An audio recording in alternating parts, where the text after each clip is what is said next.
आजकल पूरा का पूरा गृह मंत्रालय सुपरमैन की पिक्चर देख रहा है।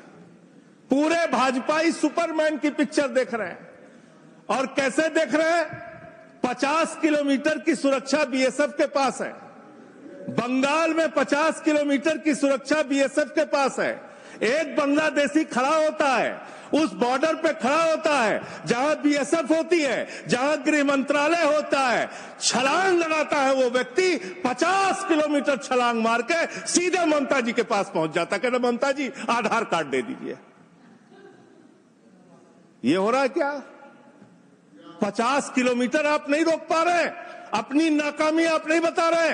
आसाम के अंदर, त्रिपुरा के अंदर, बंगाल के अंदर जो बॉर्डर है वो आपके जिम्मे है और उसकी सुरक्षा के साथ खिलवाड़ आपने किया है, गृह मंत्रालय ने किया है, भारतीय जनता पार्टी की सरकार ने किया है। आप अपने दोस्त राज्य सरकारों के ऊपर मरते हैं। अरे आधार कार्ड तो तब आदमी मांगेगा जब राज्य की सीमा में घुसेगा। जब 50 किलोमीटर सीमा की सुरक्षा आपके जिम्मे है तो आप क्या कर रहे थे? आपकी सरकार क्या कर रही थी? और वो बांग्लादेशी सुपरमैन है, वो सीधे 50 किलोमीटर फांद के आएगा, सीधे पहुंच जाएगा 50 किलोमीटर के बाद ममता जी के पास, हमें आधार कार्ड दो। ये कैसा तर्क है? ये कैसा तर्क है? और आपने कहा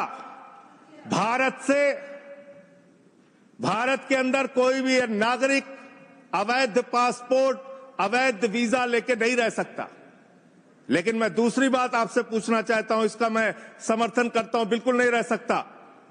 लेकिन जो हिंदुस्तान के डकैत आज विदेशों में बैठ के हमको चिढ़ाने का काम कर रहे हैं, जिन्होंने हमारी बैंकों को लूटा है, जिन्होंने आम आदमी का पैसा लूटा है, वो 20,000 करोड़ की लूट करने वाला नीरव मोदी और मेहुल चौकसी कई वर्षों से हिंदुस्तान छोड़ के बाहर बैठा हुआ है, चिढ़ा रहा है इस देश को। उस डकैत को आप पकड़ के अब तक क्यों नहीं ला पाए? जवाब दीजिए, क्यों नहीं इसका पासपोर्ट जब्त किया आपने? ललित मोदी आपका दोस्त, आपके नेताओं ने उसको भगाया हिंदुस्तान से। 3,000 करोड़ रुपए हिंदुस्तान की बैंकों का लूट के विदेशों में बैठा हुआ है, क्यों नहीं आज तक आप उसको वापस ले पाए?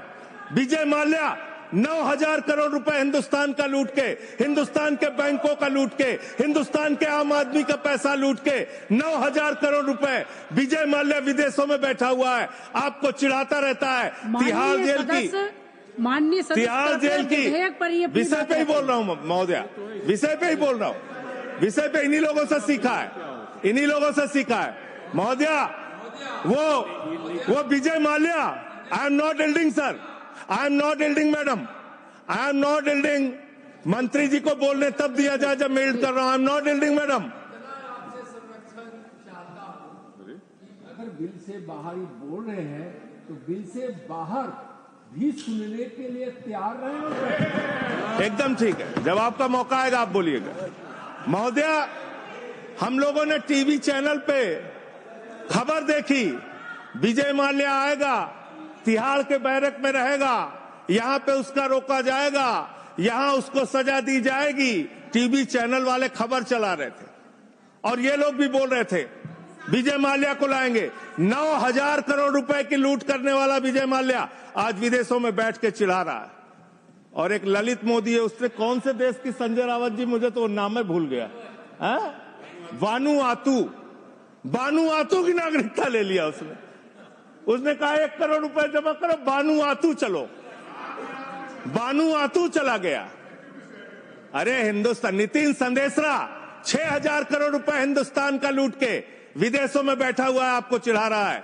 और महोदया, मैं इस सदन का सम्मानित सदस्य हूं, देश के सर्वोच्च सदन का सदस्य हूं, बड़े दुख और पीड़ा के साथ आपके साथ कह रहा हूं कि इन बेईमानों का, जिन्होंने हिंदुस्तान की जनता के बैंकों में डकैती डालने का काम किया, उनको आज विदेशों में बैठा के मौज करा रहे हैं ये लोग। और मेरा पासपोर्ट जब्त है, मेरा पासपोर्ट जब्त है।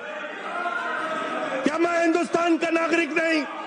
क्या मैं इस सर्वोच्च सदन का सदस्य नहीं? मैं मेंबर ऑफ पार्लियामेंट हूं, मेरा पासपोर्ट जब्त है।